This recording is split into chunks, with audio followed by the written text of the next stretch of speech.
Hello बच्चों, let's see this question. Using the given figure, the ratio of RF values, RF की value जो है हमारे पास वो दी हुई है, sorry sample of A and sample C वो है x into ten to the power minus two. Value of x निकालना है। अपने पास पेपर क्रोमेटोग्राफी का सैंपल दिया हुआ है और उसमें कौन कौन कितने कितने जो आपके पास कंपोनेंट्स है, जो भी कंपोनेंट है A B और C, उनका क्या क्या रन रहा है वो हमारे पास गिवन है। ठीक है, तो चलिए इस सवाल को सॉल्व करते हैं। और सबसे पहले तो हम ये देखते हैं कि इस क्वेश्चन को सॉल्व करने के लिए हमारे पास कौन सी की कॉन्सेप्ट की जानकारी होनी चाहिए। तो देखो ये जो सवाल है बच्चों, ये अपने पास बेसिकली पेपर क्रोमैटोग्राफी का सवाल है।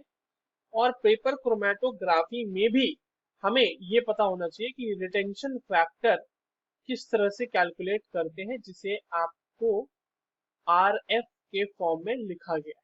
ठीक है, अब हमारे पास देखो क्या कहा जा रहा है कि रेशियो रिटेंशन फैक्टर का ए और सैंपल सी के लिए, तो हमें रिटेंशन फैक्टर कैलकुलेट करना आना चाहिए। तो रिटेंशन फैक्टर अगर हम ए की बात करें, रिटेंशन फैक्टर ऑफ ए, तो ये क्या होगा।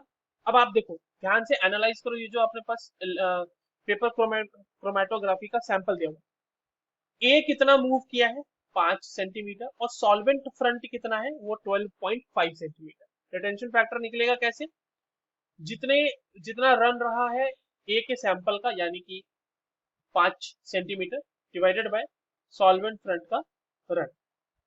इसको रख लिया हमने, इसी तरह से रख लेते हैं कुछ देर के लिए। रिटेंशन फैक्टर फॉर सी निकालते हैं।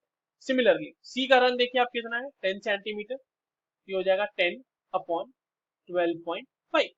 अब हमें कहा जा रहा है कि इन दोनों का रेशियो निकालना है, यानी retention factor of A divided by retention factor of C, that is 5/12.5 divided by 10/12.5, यानी 5/10 आ गया ये, और ये आ जाएगा 0.2 लिख दिया मैंने गलती से, 0.5।